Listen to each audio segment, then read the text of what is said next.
Hola, buenos días, buenas tardes o buenas noches, profesora. Espero que se encuentren muy bien. El día de hoy mis compañeros y yo le vamos a mostrar el tema Funciones de los diputados. Mi equipo está conformado por Álvarez Chazaro Ariadna, Cedillos López Daniel, Díaz Gutiérrez Jonathan Eder, Fermoso Rosas Anailín, Franco Ramos Jimena, Ramírez Cortés Aide Teresa y Zamora García Naidelin Airam. Y somos el equipo Corruptos 1.3. Para empezar, vamos a dar una breve introducción que nos informará de todo el contenido de nuestras diapositivas siguientes. La forma del gobierno de México se divide en tres: poder ejecutivo, poder legislativo y poder judicial. El poder legislativo se divide en dos cámaras, una de diputados y una de senadores. La Cámara de Diputados cuenta con 500 legisladores. Función de la Cámara de Diputados en sociedad. Las diputadas y los diputados son los encargados de escuchar y recoger las necesidades de los ciudadanos, para luego llevarlas al centro de la vida pública, en donde se deben tomar decisiones a favor de la comunidad. Es entonces que un diputado se vuelve un amplificador de la voz de la gente. Entre sus principales funciones y más importantes es defender los derechos sociales, así como buscar y proponer soluciones a los problemas que aquejan a su distrito, pues ellos deben gestionar los recursos para mejorar la ciudad e informar por escrito ante el Pleno de la Cámara de Diputados. Es entonces que la Secretaría de Hacienda y Crédito Público, o SHCP, define al Presupuesto de Egresos de la Federación, o PEF, como el documento jurídico, contable y de política económica aprobado por la Cámara de Diputados del Congreso de la Unión a iniciativa del Presidente de la República, en el cual se consigna el gasto público, de acuerdo con su naturaleza y cuantía, que deben realizar el sector central y el sector paraestatal de control directo en el desempeño de sus funciones en un ejercicio fiscal. En la elaboración del PEF se toman en cuenta una serie de principios, destacándose los siguientes. Universalidad. El PEF debe contener todos los gastos del poder público. Unidad. El PEF debe estar contenido en un solo documento.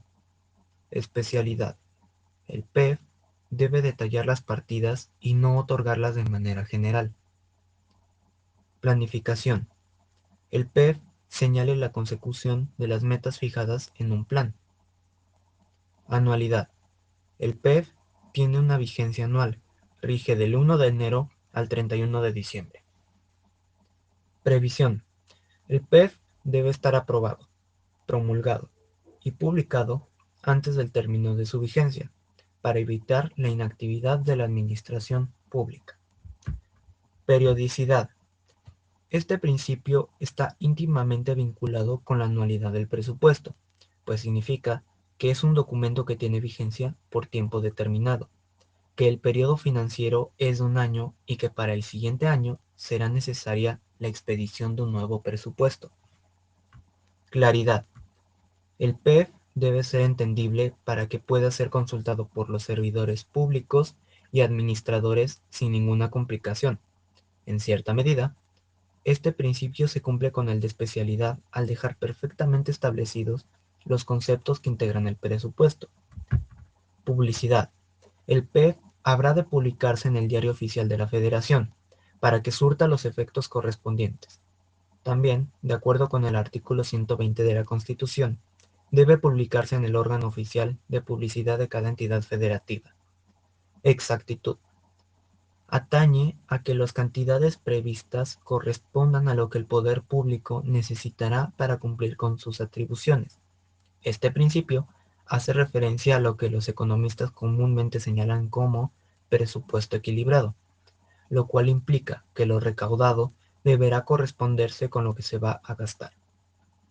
Exclusividad. En el caso de México, se refiere a que corresponde solo a la Cámara de Diputados la aprobación del PEP. También tiene que ver con que el presupuesto exclusivamente se detallarán los gastos del Estado y de ninguna otra índole.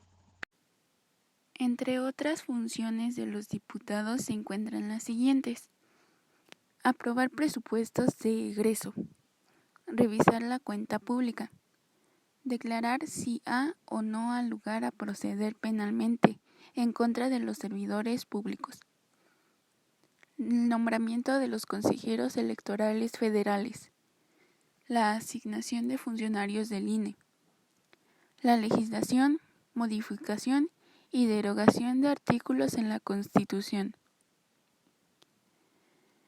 hacer, proponer y aprobar leyes que te permiten vivir en armonía, revisar, modificar, reorientar y aprobar el presupuesto del gobierno ejecutivo, vigilar y sancionar desvíos en el gasto público del gobierno del Estado, municipios y el mismo Congreso local, a través de la Comisión de Vigilancia.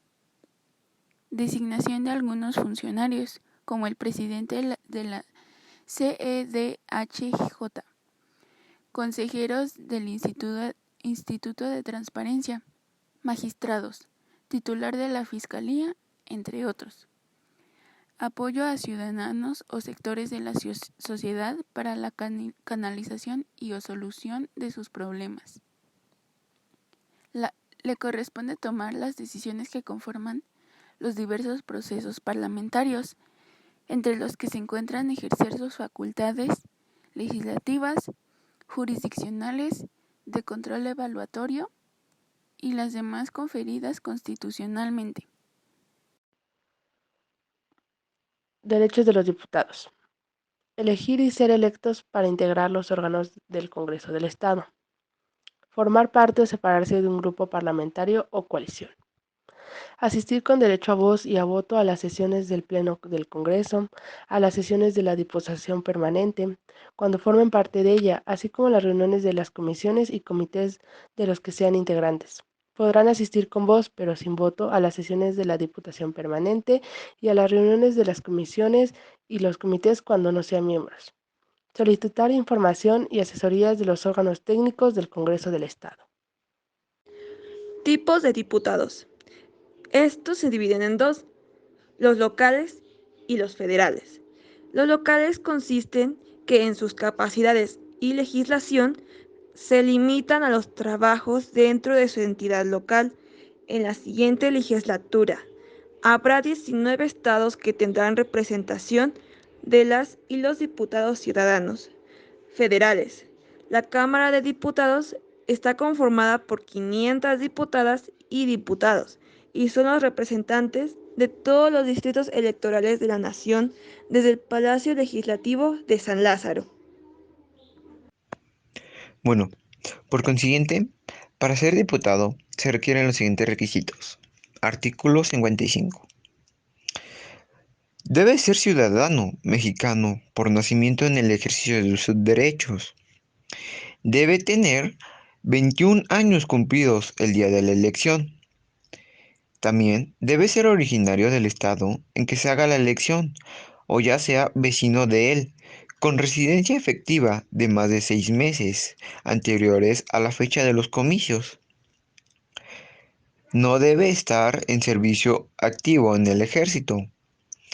Tampoco debe de tener mando en la policía, cuando menos 90 días antes de la elección.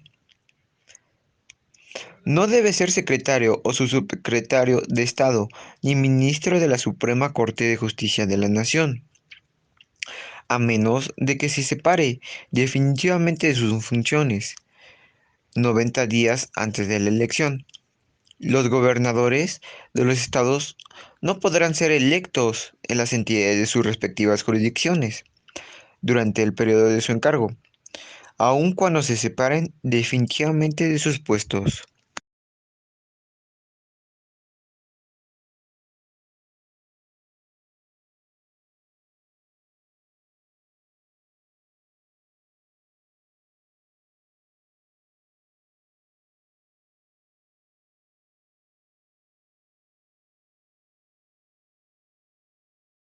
no ser mínimo de algún culto religioso y no estar comprendido en alguna de las incapacidades que señala el artículo 59 de la Constitución. Este artículo señala que los senadores y diputados al Congreso de la Unión no podrán ser reelectos para el periodo inmediato. Los suplentes podrán ser electos para el periodo inmediato con el carácter de propietarios, siempre que no hubieren estado en ejercicio. No se separan definitivamente de sus cargos 90 días antes de la elección.